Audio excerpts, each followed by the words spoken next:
Hi Laurence. Hi. Thank you for joining us and taking Pleasure. time out. So today we're just going to do a video about the interview process and the application process of YLS. And so why don't you start us off by introducing yourself?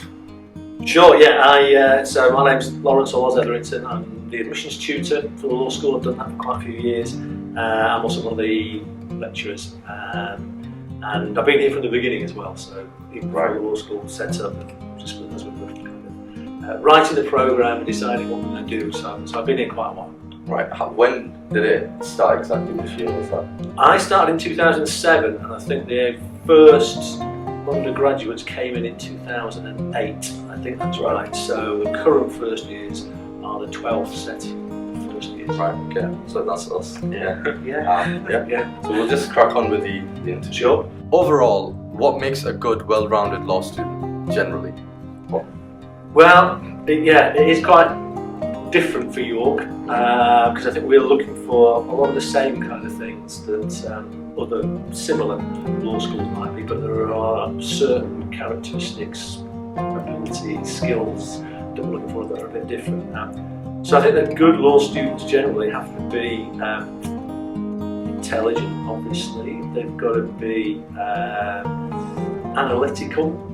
They've got to have inquiring minds. They've got to be hard-working, happy to deal with a lot of information, process it quickly, all the stuff that I guess you're pretty familiar with, getting more familiar with now, and good communication skills. And I think generally for law in particular, that's written communication skills. So it's all those kinds of things, and be happy with and able to develop and present arguments, having a view on things.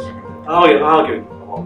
Definitely. So what about, we've talked about law as generally law students, what about YLS specific qualities? So I think with YLS at York, because of the type of programme, because of the problem-based learning and small group focus, we're looking for those same kind of qualities, but we need people who are committed to and suited to working in small groups, so working collaboratively with their student colleagues.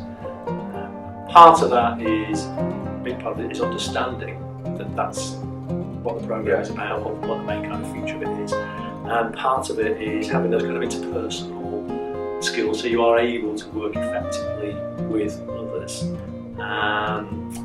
And then I guess the other thing is that people have to be willing to take responsibility themselves more.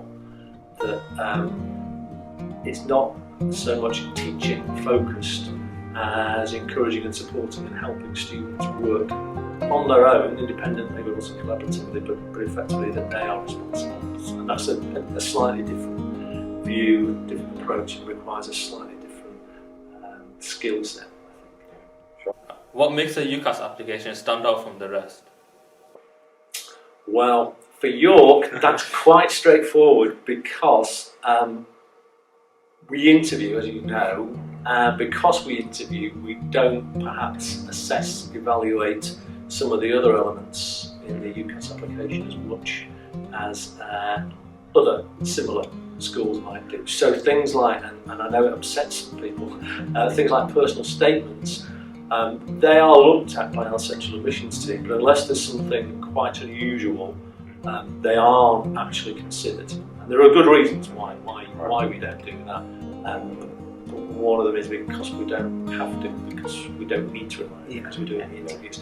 So personal statements, I mean, I can tell you because I've discussed with colleagues in other law schools and work on this. I know some of the kinds of things that people are looking for, interest in the subject, written clearly, proper use of vocabulary, the grammar's acceptable at least, perhaps some sense of taking on responsibility or interest outside of their legal studies. But what I would say someone should do if they're applying to other law schools is find out from them what they will be looking for. Because for York, it's very straightforward. It's just grades, so that we think people are kind of intellectually able to deal with the programme, and then the interview. to try and make sure that they are suited to the way that students learn. You mentioned personal statement. Is there anything else that you don't look at when considering applications? Well, to be honest, I mean, when a UCAS application comes in, and I know that some other institutions have quite sophisticated ways that they do this, there's the grades, there's the personal statement, there's the kind of educational employment history, that kind of thing, and there's the reference. There's not a lot more than that, other than now increasingly looking at contextual information as well. So you mentioned contextual information. Could you tell us a bit more about that? Yeah, I mean, at York we've just introduced this current application cycle, a new system across the university, and the law school's fully signed up to this, where people who have certain contextual factors can have their application treated differently, approached slightly differently. So that means people from particular postcodes where that kind of neighbourhood is a traditionally low participation neighbourhood, so not as many people go to university from that area, people who are care leavers, and I think there may be some other kind of qualifying criteria. I can't remember. The information is all on the university's website, and what that means is that their applications are treated differently in the sense of, although we normally have minimum predicted or actual grade requirements to offer people interviews, we reduce those for people from those backgrounds with those contextual factors, and that then follows through into the offer that is made. And so effectively they reduced offer to reflect the background. There's a lot of good research to show that what we're doing is the right thing, and also that we're making reductions at the right kind of level as well. And it works out roughly, and people get treated differently by 2 grades. Oh, okay. Right. So we asked about how students can make their application stand out positively. On the other hand, what can students avoid when making their applications? With the applications for York, again, it's difficult to say because you've either got the predicted grades or the actual grades, which mean we will offer you the interview, or you haven't, and there isn't a lot more that we really take into account other than that contextual information. Again, people can't really do anything about that. For other schools, I would suggest my strongest recommendation would be to have a look at each of the individual schools that people are interested in, try and find out what information they provide. A number of them will give a guide to personal statements to say these are the kinds of things that we are looking for, and hopefully at least some of them will indicate the kinds of things that people should avoid. So I think the suggestion is to make sure that as far as possible you are investigating the individual schools, looking at what they're looking for, and I appreciate it's difficult making a single application for institutions, but trying to make sure that anything that's identified in the no-no that you would avoid doing. So that would be my advice there. Interviews here, I think I can be more certain in the advice that I would give. So the first thing I would say is, following on from that, look at the interview guide that's on the website. Look at the other information that there is about problem-based learning. We're trying to put up more and more on problem-based learning so people can visit the website and get more detailed and more variety of the information that they've got available to them to help decide, well, do I want to apply there? Why do I want to apply there? Why might that programme be suited to me, and why might I be suited to that programme? Because that's what the interview is really about, and it is a two-way thing. The idea is that people are deciding whether they want to come here as much as we're deciding whether we want to have an applicant join the school. And then for the interview, think about the kind of questions you're going to get asked. The guide sets out the topics, gives examples of the questions, and I think this applies to all interviews. Do that kind of preparation, but don't over-prepare. You know, coming in with a pre-prepared answer that doesn't really address the question that's been asked, that really doesn't go down so well. So listen carefully, ask people to repeat the question, those kinds of things, and make sure that as far as possible you are actually answering the question. I think that's how applicants come across best at the interview. certainly at our institution. And be yourself. You know, if you find that you're getting through a process to join something where you're going to spend 3 years, hopefully 3 great years, but actually you're having to deceive the people involved in the decision making and even yourself to get there. Why are you doing that? So take it as an opportunity to find out information as well as presenting yourself, but also obviously kind of tailor these things, behave differently in these formal situations, but do try to kind of be yourself, because if you're not, well, why would you want to join an organisation that doesn't want you? How can applicants from all other backgrounds be confident that their applications will be regarded in the same light as all others? I guess that the nature of UCAS applications means that there's always kind of personal information that's attached to every application. Things like disability, that information is now, and this is a really recent introduction, that is now not made available until offers have been made. So that wouldn't be a factor that could be, other than where it's relevant in the sense of ensuring that interview arrangements are appropriate for any applicant's needs. I guess the starting point is, why would we not want to do that? So I think it's probably a question of more the kind of unintended bias that there could be. One of the things that we've been doing at the law school, we've introduced over the last couple of years, is some kind of, and it is very low level stuff at this stage, but unconscious bias training. So trying to, as part of the interviewer training that we require all of our interviews to go through, there is an element of that which is about unconscious bias and recognising the kind of biases that we have, and as far as we're able to, trying to address those. So I guess we do what we can, and there are particular steps and particular things that are in place. And I would just hope that every applicant could feel that they will be treated as equally and fairly as can reasonably be done. Because that's what we're trying to, I think everyone's trying to achieve. There is a common belief amongst prospective law students that studying A-level law puts them at a disadvantage. Is this true? And what about BTECs and other equivalent qualifications, especially when applying to a Russell group like you? Yeah, that is an interesting one, because it varies quite significantly. I know this because it's some work that I've been doing. There are very different approaches that are taken by different schools. So I can be absolutely crystal clear about York, and that is to say that A-level law is treated exactly the same as any other A-level subject. We are very relaxed on the subject. We try and set high standards, but appreciate that people perhaps make choices which might not then match up with their future intentions, or indeed they're just choosing things that they're interested in. And yeah, that's great. So we need to see that people do well, but what subject area that is in, we're pretty relaxed about, very relaxed about. I think we're usually relaxed for a Russell group in law school in that respect. Similarly, with BTECs, we are very relaxed about BTECs, and in particular that's because we know that people don't always have the same choice as to what qualification they study, as others may have, as well as the kind of subject area as well. So we're very relaxed about that. So we treat BTECs the same as A-levels. There's a kind of equivalence table, a spreadsheet that tells me how I should treat all these things.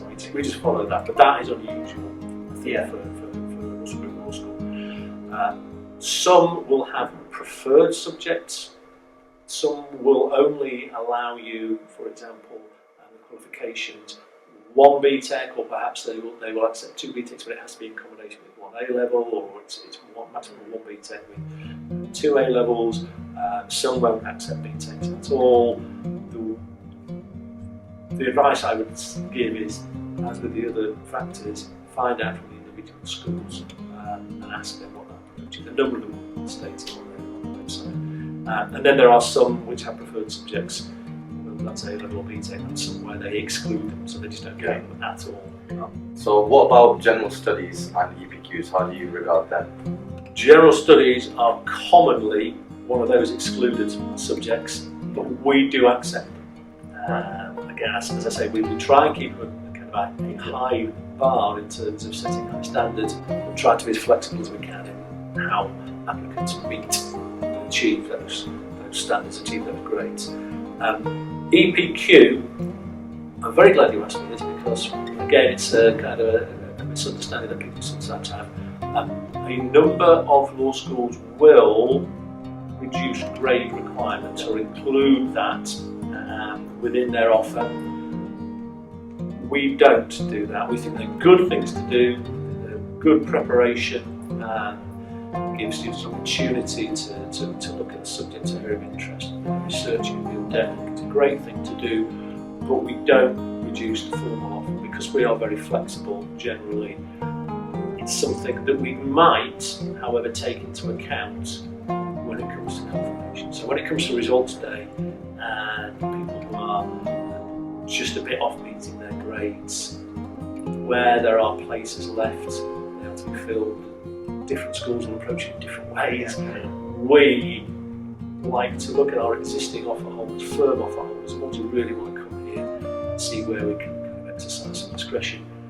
And the kind of things that we take into account are things like interview scores, so how well they did an interview, but also EPQs are one of the big things that we look at. So where we can, we take it into account, but we don't do it in full offer. But again, every school is different. One of the problems with this. Everyone's different. How do you rank interview scores? They are scored between 1 and 10. We have a kind of a moderation process that goes on. We don't let people know what those scores are. My next question was talking my score.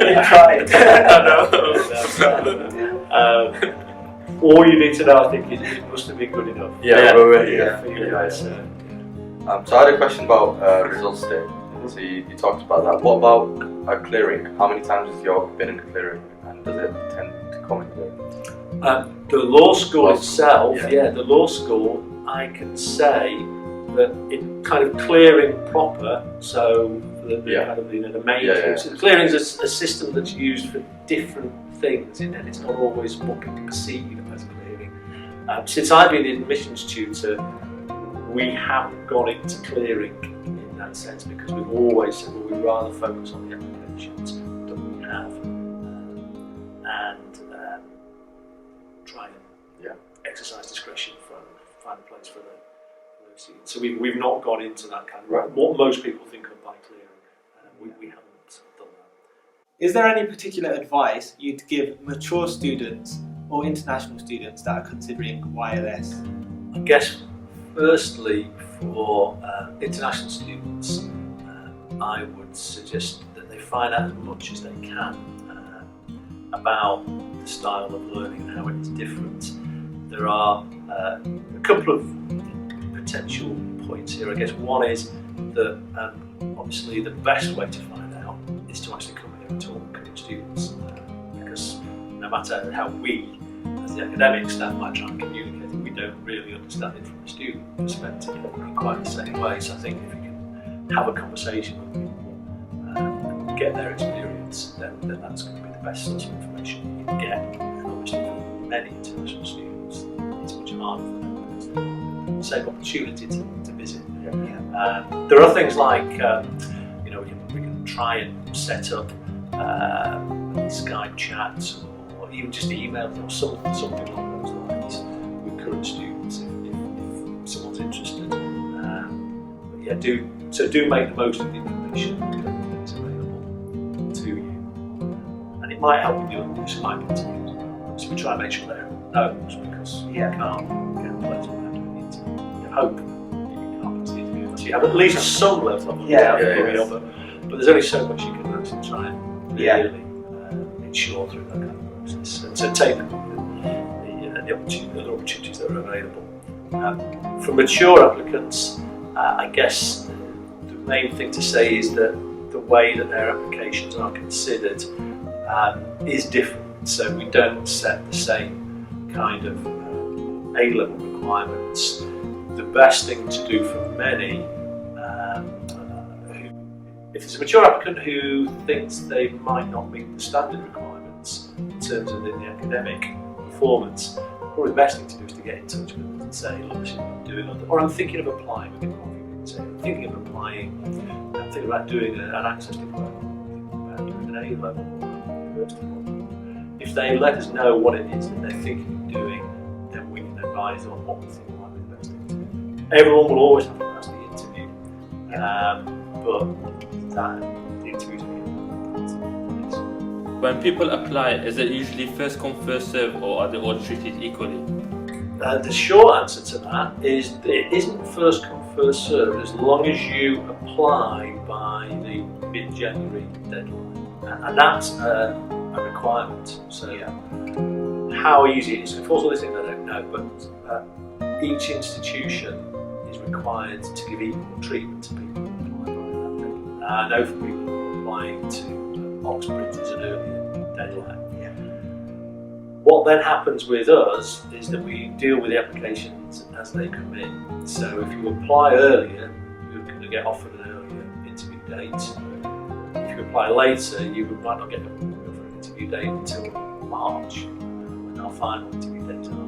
But everyone is treated the same at those interviews. So, and we are rigorous in this. And that's to try and ensure that there is kind of equal treatment of everyone. So even if you get a late interview, it doesn't mean that we don't think you're a very good applicant, and it certainly doesn't mean that you're not going to get the same treatment as anyone else. The only thing you do need to do is make sure that if you're really keen on going somewhere, do it before that deadline, because a number of schools, some years we do shut, then that is it, and once we're closed, we're closed. How can prospective students applying to YLS find out more about the school and PBL as a whole? Ideally, come to an open day where we have a session that will go through it and explain how it all works, and most importantly, you can have a tour around, talk to current students, and they can tell you how it works from their perspective. So that's the best way. We have a kind of a written guide, short guide to problem-based learning. But that's not going to be. I remember coming across that. I read it before my interview. So there's all sorts of different things, but I think that the student, whether it's this experience of meeting students and days, or to a lesser extent than the interview day right now. Are there any open days left for this year? So people who are applying to start in September, the open days are finished. The interview days, they do include a kind of tour about PBL, and then there's also the opportunity to meet with students and talk as well. I think the nature of the interview day makes that a bit harder because people are feeling quite pressured and often just want to get out of the building as quickly as they can. What we do have though is a post-offer visit day. So it's kind of originally it was designed for people who hadn't been here before. Now it's becoming increasingly popular. So it's sometime, I think it's in the middle of April or something like that.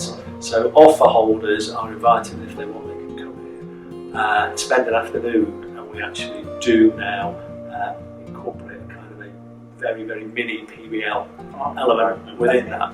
And we need current students to act as the chairs for those sessions. So I'll be emailing to see if you're available. So more and more we appreciate people really want to get an idea of what they're letting us know. Thank you, Laurence, for giving all of that information and advice. It was very informative, and I'm sure our viewers would be very appreciative of what you have told them. And we just want to say thank you once more for actually taking out the time to talk to us today.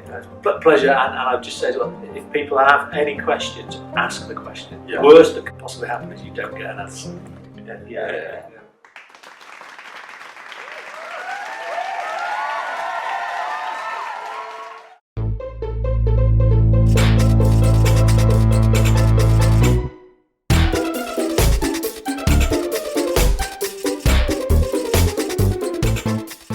So I'll shake your hands and then I'll go and walk into the wall.